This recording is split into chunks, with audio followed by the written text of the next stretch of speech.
Hello friends, welcome back to my YouTube channel. মই অনুৰাগ শৰ্মা আপোনালোক সকলোকে পুনৰবাৰ স্বাগতম জনাইছো মোৰ YouTube চেনেলটোলৈ। আজি মই আপোনালোকৰ সন্মুখত এটা নতুন ভিডিঅলৈ উপস্থিত হৈছো আৰু আজিৰ ভিডিঅটোত মই আপোনালোকৰ সৈতে শেয়াৰ কৰিম APSCৰ অসম লোক সেৱা আয়োগ আসাম পাব্লিক সাৰ্ভিস কমিশনৰ যোনটো জুনিয়ৰ ডেভেলপমেন্ট অফিচাৰ আছিল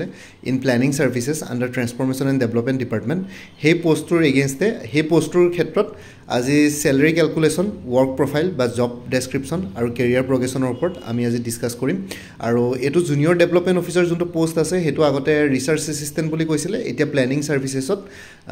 ৰিসাৰ্চ এসিস্ট্যান্টৰ পোষ্টৰ নাম জুনিয়ৰ ডেভেলপমেন্ট অফিচাৰ কৰি দিয়া হ'ল আৰু ইয়াতে এটো এটা ক্লাস 2 গেজেটেড অফিচাৰৰ পোষ্ট হয় এটো এটা ক্লাস 2 গেজেটেড অফিচাৰ ঠিক আছে সো ইয়াতে আপোনালোকে কনফিউজ নহব আগতে জুনিয়ৰ আগতে ৰিসাৰ্চ এসিস্ট্যান্ট আছিল কিন্তু এসিস্ট্যান্ট যেটো শব্দটো আছিল পোষ্টৰ নামত সো বহুতে হয়তো হেতু ভাবিছে এটা ক্লাৰিকেল কেডাৰ হ'ব পাৰে গ্ৰেড 3 তেনেকুৱা ধৰণৰ বুলি ভাবিছিলে কিন্তু হেতু তেতিয়াও ক্লাস 2 গেজেটেড অফিচাৰৰ পোষ্টে আছিল মানে তাতে আপোনালোকৰ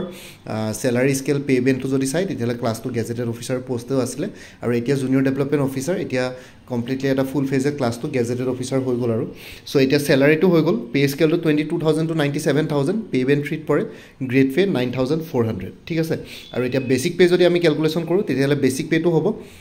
22000 মানে ন্যূনতম যোনটো মিনিমাম পে স্কেল আছে 22000 প্লাস গ্ৰেড পে 9400 31400 হ'ব ডিয়াৰনেস এলাউন্স এটা 55000 অফ বেসিক পে হল সো 55000 অফ 31400 17270 rupees হ'ব house rent allowance 10% 8% or 7% of basic pay 10% হলে মানে গুৱাহাটীৰ নিচিনা চহৰত 10% দিয়ে মেট্ৰোপলিস সিটিত 8% হলে মানে যিকোনো অন্য টায়াৰ 2 চহৰ বিলাক যোনবিলাক অন্য ডিস্ট্ৰিক্ট হেডকোৱাৰ্টাৰ্স বিলাক আছে লাইক যোৰহাট তেজপুৰ ঠিক আছে শিৱসাগৰ ডিব্ৰুগড় শিলচৰ ঠিক আছে তেনেকুৱা বিলাক জায়গাত 8% আৰু 7% হলে তাতকে তলৰ জায়গাবিলাক যোনবিলাক সাব ডিভিজন বা তেনেকুৱা ধৰণৰ কৰবাত যদি পোষ্টিং হয় তেতিয়ালে আপোনালোকৰ 7% অফ বেসিক পে দিব এটা হাউস ৰেন্ট এলাউন্সটো ইয়াতে মই গুৱাহাটীত পোষ্টিং পাব বুলি ধৰি লৈছো গুৱাহাটীত এটোৰ পৰীক্ষাৰ এটোৰ এনে চাকৰিটোৰ পোষ্টিং যিকোনো ডিস্ট্ৰিক্টতে হ'ব পাৰে প্ৰত্যেকখন ডিস্ট্ৰিক্টতে ট্ৰান্সফৰমেশন এণ্ড ডেভেলপমেন্ট ডিপাৰ্টমেন্ট থাকে ডিস্ট্ৰিক্ট কমিশনাৰ আন্ডাৰ সো তাতে আপোনালোকৰ হয় ঠিক আছে কিন্তু ইয়াতে কথাটো হ'ল যে ইয়াতে মই গুৱাহাটী বুলি ধৰিছো 10% তো 10% of basic pay so 10% of basic pay হলে মানে 31400 or 10% হল 3140 মেডিকেল এলাউন্স 600 থাকিব সো গ্ৰোস স্যালাৰি যদি আমি ক্যালকুলেশন কৰো তেতিয়া হলে basic pay 31400 plus dearness allowance DA 17270 plus house rent allowance 10% of basic pay যদি ধৰো 3140 plus medical allowance 600 gross salary হ'ব 52410 ইয়াৰ ওপৰত ডিডাকশনস আছে ন্যাশনাল পেনশন সিস্টেম আৰু ইউনিফাইড পেনশন স্কিম ঠিক আছে আজিকালি দুটা সিস্টেমতে ডিডাকশন হয় দুটা সিস্টেমতে আপোনালোকৰ 10% of basic pay plus DA আপোনালোকৰ ডিডাক্ট কৰে তাৰপৰি ন্যাশনাল পেনশন সিস্টেমত গভৰ্নমেন্টৰ ফালৰ পৰা আপোনালোকৰ 14% কন্ট্ৰিবিউট কৰা হয় বাকি ইউনিফাইড পেনশন স্কিমত গভৰ্নমেন্টৰ ফালৰ পৰা 18.5% কন্ট্ৰিবিউট কৰা হয় সো হেখিনি আমাৰ কাৰণে মেটাৰ নহয় ইয়াতে খালি ডিডাকশনছত আপোনালোকৰ প্ৰত্যেক মাহে কিমান ডিডাক্ট কৰিব 10% of basic pay plus dearness allowance ইয়াতে ডিডাক্ট কৰিব 10% of basic pay plus DA যদি কৰো তেতিয়াহলে বেসিক পে 31400 plus DA 17250 মানে 48670 so 10% of DA যদি হয় 4867 আপোনালোকৰ ডিডাক্ট কৰিব গ্ৰুপ ইন্সুৰেন্স স্কিমত আপোনালোকৰ ডিডাক্ট কৰিব 300 আৰু মুখ্যমন্ত্ৰী লোক সেৱক আৰোগ্য যোজনা MMLSY 325 rupees আপোনালোকৰ ডিডাক্ট কৰিব আৰু ইয়াতে গ্ৰুপ ইন্সুৰেন্স স্কিম যোনটো আছে হেটো ক্লাস 2 গেজেটেড পোষ্ট বিলাক মানে ক্লাস 2 পোষ্ট বিলাকৰ কাৰণে 300 ডিডাক্ট কৰে ক্লাস 1 বিলাকৰ কাৰণে 400 আৰু ক্লাস 3 যদি যাও তেতিয়ালে 200 ক্লাস 1 হল মানে 100 আৰু ঠিক তেনেদৰে মুখ্যমন্ত্ৰী লোক সেৱক আৰোগ্য যোজনা ঠিক আছে ইয়াতে আপোনালোকৰ এটো এটা ক্লাস 2 পোষ্ট হয় হেকাৰণে 325 rupees ডিডাক্ট কৰে ক্লাস 1 হোৱাতেন 500 rupees ডিডাক্ট কৰে ক্লাস 2 হলে মানে 225 আৰু ক্লাস 3 হলে মানে গ্ৰেড 3 পোষ্ট বিলাকৰ কাৰণে 225 rupees ডিডাক্ট কৰে পাৰ মান্থ আৰু যোনখিনি গ্ৰেড 4 আছে হেখিনি কাৰণে 125 rupees ডিডাক্ট কৰে সো এটো এটা গ্ৰেড 2 মানে ক্লাস 2 পোষ্ট হয় সো এটো কাৰণে 325 rupees ডিডাক্ট কৰিছে প্ৰফেশনাল টেক্স এটা থাকে যি সকলে 24500 rupeesতকে তেওঁলোকৰ স্যালাৰি বেছি হয় তেওঁলোকে 208 rupees প্ৰফেশনাল টেক্স এটা দিব লাগে সো টোটাল ডিডাকশনস হৈ গল এনপিএছ ত 10% 4867 plus 300 group insurance scheme GIS plus MMLSAY 325 plus professional tax PT 208 equal to 5,700 rupees ইয়াতে আপোনালোকৰ ডিডাক্ট হ'ব সো নেট ইনহেণ্ড চেলাৰী যোনটো গ্ৰছ চেলাৰী পাইছিলোঁ 52,410 minus 5,700 46,710 rupees plus travelling allowance আৰু প্লাছ স্পেচিয়েল এলাউন্স ঠিক আছে ট্ৰেভেলিং এলাউন্স মানে ইয়াতে যিকোনো বেলেগ বেলেগ ডিপাৰ্টমেণ্টৰ বেলেগ বেলেগ হ'ব পাৰে চ' সেইটো কাৰণে ট্ৰেভেলিং এলাউন্সটো ইয়াতে মই দেখুওৱা নাই কিমান হয় একজেক্টলি নাজানো চ' সেইটো কাৰণে ট্ৰেভেলিং এলাউন্সটো ইয়াতে আপোনালোকৰ এড হ'ব যদি কিবা তেনেকুৱা ধৰণৰ থাকে আৰু লগতে স্পেচিয়েল এলাউন্স মানে আপোনালোকৰ যদি কিবা স্পেচিয়েল ডিউটি পৰে লাইক ইলেকশ্যন ডিউটি বা তেনেকুৱা ধৰণৰ কিবা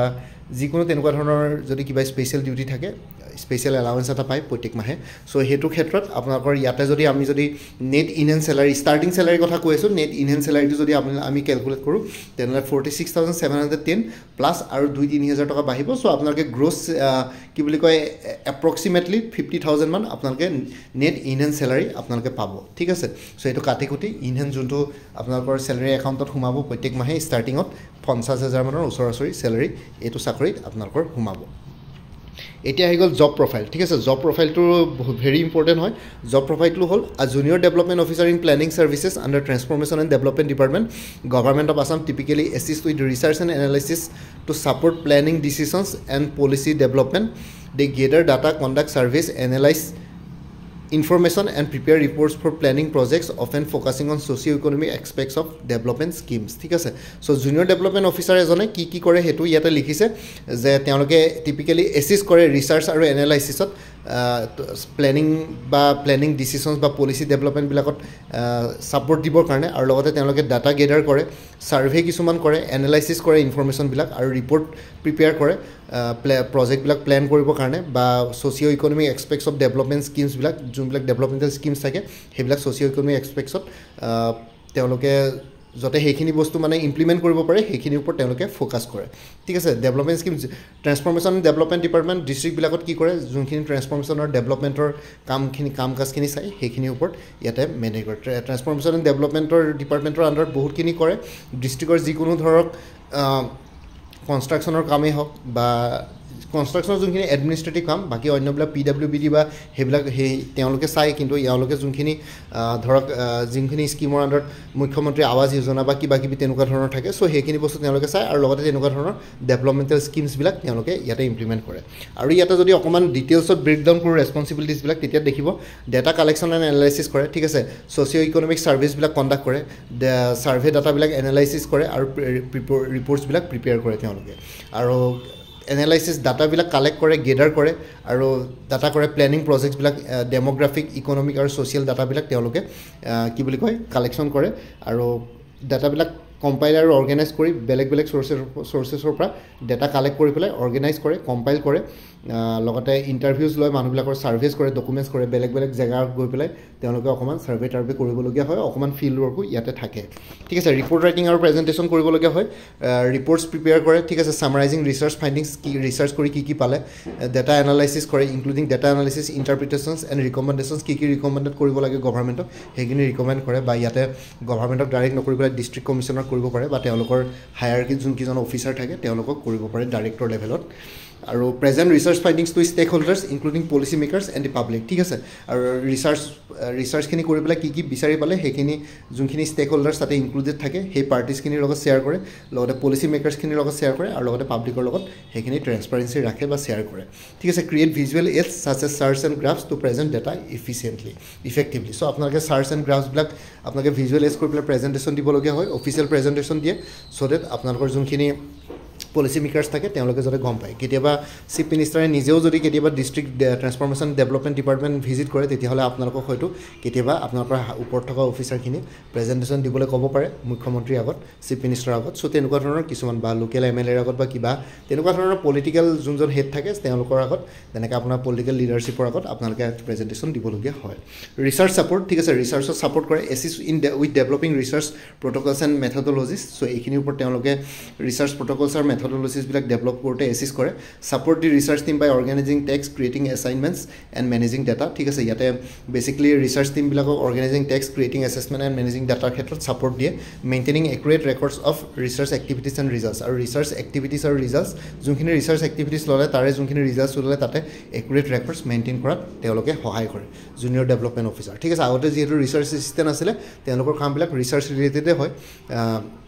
ইয়াতে যিহেতু প্লেনিং সাৰ্ভিচেছত তেওঁলোকৰ চাকৰি প্লেনিং সাপোৰ্ট আছে ইয়াতে এচিছুইটি development and implementation of planning policies and programmes ঠিক আছে তেওঁলোকে এচিষ্ট কৰে ইমপ্লিমেণ্টেশ্যন আৰু ইমপ্লিমেণ্ট কৰাত আৰু ডেভেলপ কৰাত প্লেনিং পলিচিজ আৰু প্ৰগ্ৰেমছবিলাক বেকগ্ৰাউণ্ড ৰিচাৰ্চো কৰে ৰিলেভেণ্ট টপিকছ আৰু ইছ্যুজবিলাকৰ ওপৰত আৰু লগতে মাষ্টাৰ প্লেনছবিলাক প্ৰিপেয়াৰ কৰাত তেওঁলোকে ছাপোৰ্ট দিয়ে আৰু লগতে অন্যান্য প্লেনিং ডকুমেণ্টছবিলাক তেওঁলোকে প্ৰিপেয়াৰ কৰাত সহায় কৰে ঠিক আছে সহায় কাক কৰে সহায় গভৰ্ণমেণ্টক কৰে বা ডিষ্ট্ৰিক্ট এডমিনিষ্ট্ৰেশ্যনক কৰে বা তেওঁলোকৰ ডিপাৰ্টমেণ্টক সহায় কৰে গোটেইখিনি বস্তু কোলাবৰেশ্যন আৰু কমিউনিকেশ্যন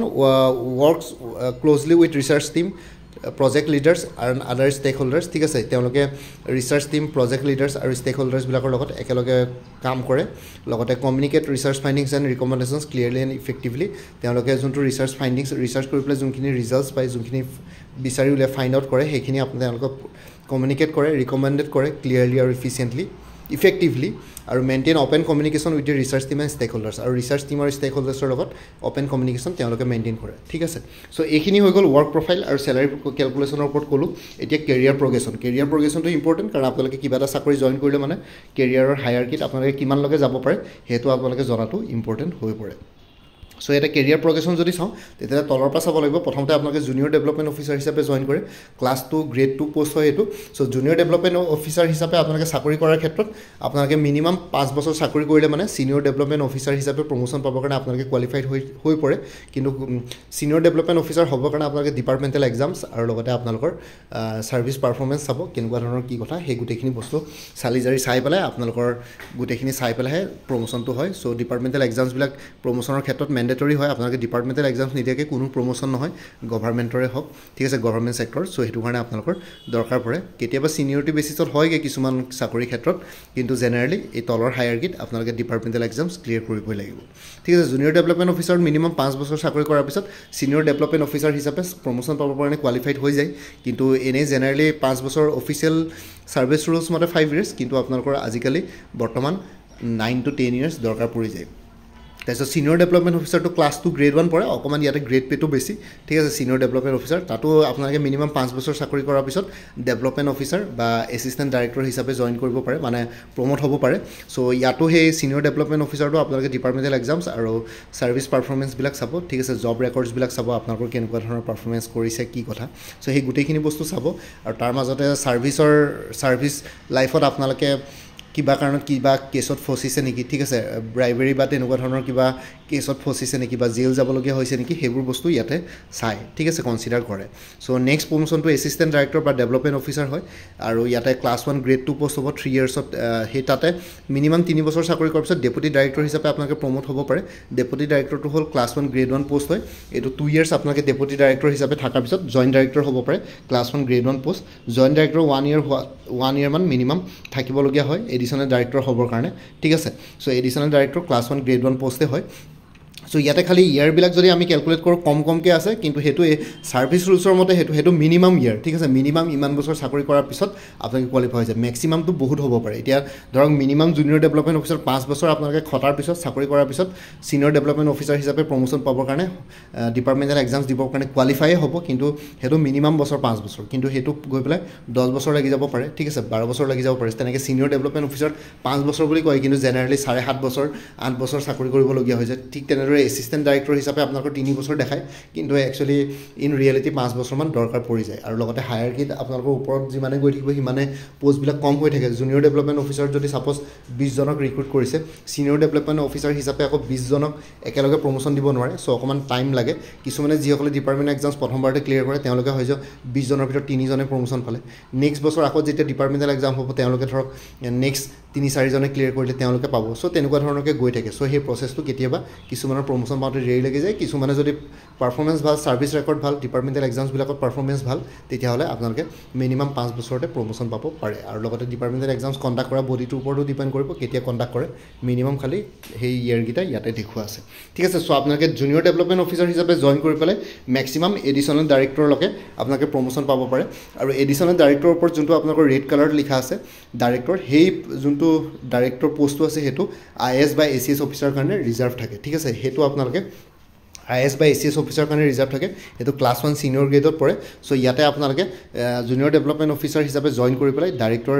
ৰেংকলৈকে প্ৰমোশন পাব নোৱাৰে তাতে সদায় IS বা ACS অফিচাৰ এজনকে ডাইৰেক্টৰ হিচাপে ৰেংক হিচাপে তেওঁলোকক এপইণ্টমেণ্ট দিয়ে আৰু লগতে সেইটো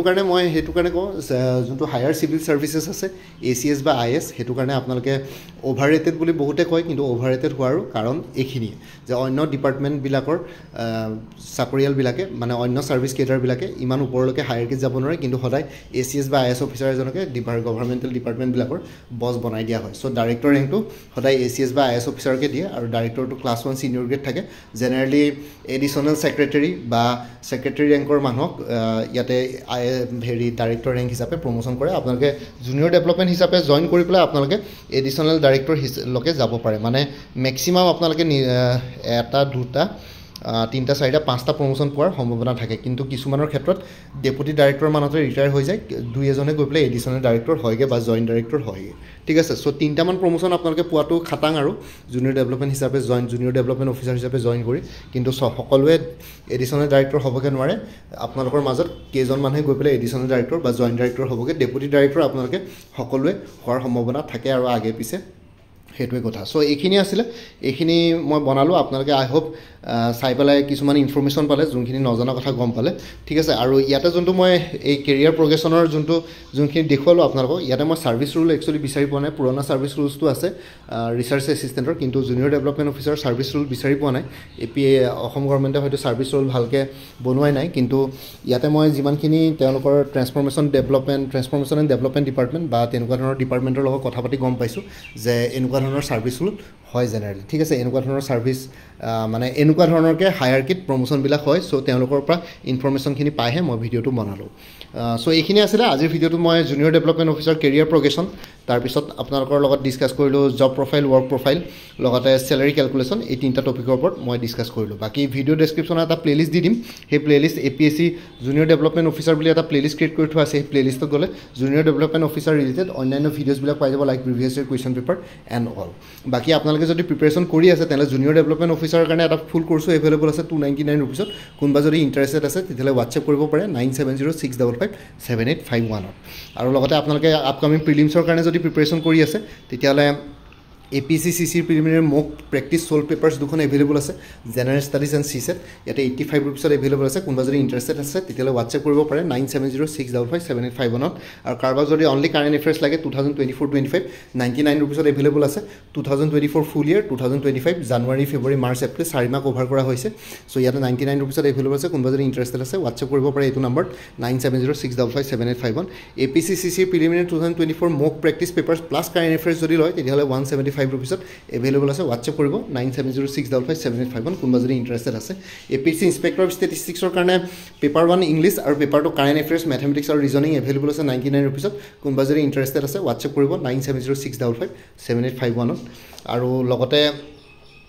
আপোনালোকে ইয়াতে যদি APSC জুনিয়ৰ ডেভেলপমেণ্ট অফিচাৰ কথা ক'লৈ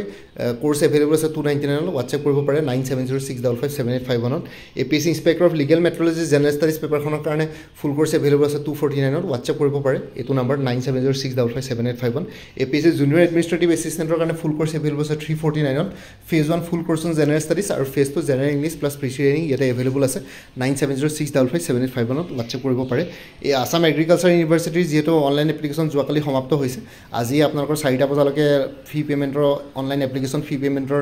টাইম আছে সো আপোনালোকে কোনোবাই যদি কৰা নাই কৰি ল'ব পাৰে তাৰ কাৰণে ফুল কোৰ্চ এভেইলেবল আছে 299 হোৱাটছএপ কৰিব পাৰে 9706557851 APSC assistant engineer full course available আছে জেনেৰেল ষ্টাডিজৰ ওপৰত 249 ৰুপিছত হোৱাটছএপ কৰিব পাৰে 9706557851 APSC junior engineer full course available আছে general studies and English grammar ওপৰত 249 হোৱাটছএপ কৰিব পাৰে 9706557851 APSC agricultural development officer full course available আছে জেনেৰেল ষ্টাডিজৰ ওপৰত 249 হোৱাটছএপ কৰিব পাৰে 9706557851 APSC CC preliminary complete study materials কেপচুলো এভেইলেবল আছে হোৱাটছএপ কৰিব পাৰে 8638092382 APSC CC preliminary affordable কোৰ্চেছ available আছে সুচিত্ৰা ACSৰ পৰা হোৱাটছএপ কৰিব পাৰে 9395056624 APSC CC preliminary crash course আৰু APSC CC preliminary test series available আছে এডভাৰটাইজৰ হোৱাটছএপ কৰিব পাৰে 9706557851 আৰু মোৰ পৰা কোৰ্চ ল'লে কাৰেণ্ট এফেয়াৰ্ছবিলাক লাইফ টাইম পাই থাকিব তাৰ কাৰণে কোনো ফাৰ্ডাৰ পে'মেণ্ট কৰিব নালাগে প্ৰত্যেক মাহৰ ষ্টাৰ্টিঙতে ৰিমাইণ্ডাৰ এটা মেছেজ দিলে হ'ল যে প্ৰিভিয়াছ মান্থ বা লাষ্ট মান্থৰ কাৰেণ্ট এফেয়াৰ্ছ লাগে এতিয়া বৰ্তমান 2024 ফুল ইয়াৰ 2025ৰ এপ্ৰিল মাহলৈকে কভাৰ কৰা হৈছে মে' মাহটো চলি আছে মে' মাহটো কমপ্লিট হোৱাৰ পিছত জুনত আপোনালোকে মে' মাহৰ কাৰেণ্ট এফেয়াৰ্ছো পাই যাব চ' কোনোবা যদি ইণ্টাৰেষ্টেড কেণ্ডিডেট আছে যে এই হোৱাটছএপ নম্বৰটো মেছেজ কৰি জনাওক আপোনাক কোনটো কোৰ্চ লাগে কোৰ্চৰ কণ্টেণ্টছখিনি শ্বেয়াৰ কৰিম লগতে পে'মেণ্টৰ লিংক দি দিম পে'মেণ্ট কৰাৰ লগে লগে গোটেই কোৰ্চটো নিজৰ হোৱাটছএপত PDF ফৰ্মেটত পাই যাব চ' হোৱাটছএপ নম্বৰটো হ'ল 9706557851 আৰু ইয়াতে যোনটো হোৱাটছএপ নম্বৰ দি আছে এইটো অনুগ্ৰহ কৰি কল নকৰিব এইটো হোৱাটছএপ মেছেজৰ কাৰণে এভেইলেবল কলৰ কাৰণে এভেইলেবল নহয় বাকী আপোনালোকে আগতে যদি কোনোবাই মোৰ পৰা কিবা কোৰ্চ লৈছিলে এবাৰ জনাই দিব তেতিয়া আগৰ মেটেৰিয়েলছখিনি বাদ দি যোনখিনি নতুন মেটেৰিয়েলছ লাগিব এডিশ্যনেল মেটেৰিয়েলছ লাগিব সেইখিনি ল'লে হ'ল তেতিয়া প্ৰাইচটো অলপ কমি যাব ঠিক আছে চ' বাকী ভিডিঅ' ডেছক্ৰিপশ্যন আৰু কমেণ্ট ছেকশ্যন চেক কৰিব তাতে কোৰ্চখিনি কথা আৰু এবাৰ উল্লেখ কৰি দিছোঁ লগতে মই ক'লোৱেই APSC জুনিয়ৰ ডেভেলপমেণ্ট অফিচাৰ বুলি এটা প্লেলিষ্ট ক্ৰিয়েট কৰি থোৱা আছে সেই প্লেলিষ্টত গ'লে এই পৰীক্ষাটোৰ লগত জড়িত সকলো ধৰণৰ ভিডিঅ'ছ পাই যাব লগতে মোৰ আৰু এটা চেনেল আছে অসম আইকিউ বুলি সেই চেনেলটোৰ লিংকটো এই ভিডিঅ'টোৰ ডেছক্ৰিপশ্যনত শ্বেয়াৰ কৰিছোঁ আপোনালোকে সেইটো চেনেলো ছাবস্ক্ৰাইব কৰিব পাৰিব চ' ভৱিষ্যতলৈ এনেকুৱা ধৰণৰ কম্পিটিটিভ এক্সামছবিলাক দিয়াৰ ক্ষেত্ৰত আৰু অলপ এক্সট্ৰা গাইডেঞ্চ পাই যায় বাকী মোৰ ভিডিঅ'ছবোৰ চাই যদি ভাল পায় মোৰ চেনেলটো ছাবস্ক্ৰাইব কৰি ল'ব আৰু লগতে আপোনালোকৰ যিমানখিনি ফেমিলি ফ্ৰেণ্ডছ ৰিলেটিভছ আৰু চিনাকি এক্সপিৰিয়েঞ্চ আছে তেওঁলোকৰ লগত মোৰ চেনেলটো শ্বেয়াৰ কৰিব লগতে কমেণ্ট ছেকশ্যনত জনাব কিবা যদি কুৱেশ্যন থাকে ডাউট থাকে মই নিশ্চয় আপোনালোকৰ কুৱেশ্যনছ আৰু ডাউটছবিলাকৰ ৰিপ্লাই দিবলৈ চেষ্টা কৰিম বাকী আজিৰ ভিডিঅ'টো ইমানতে সমাপ্ত কৰি আপোনালোক সকলোৰে পৰা বিদায় ল'লোঁ কাইলৈ পুনৰ এটা নতুন ভিডিঅ'লৈ আপোনালোকৰ সন্মুখত উপস্থিত হ'ম তেতিয়ালৈকে ভালকৈ প্ৰিপেৰেশ্যন কৰি থাকক সকলোৱে অল দি বেষ্ট থাকিলে bye take care friends Bharat মাতা কি জয় জয় আই অসম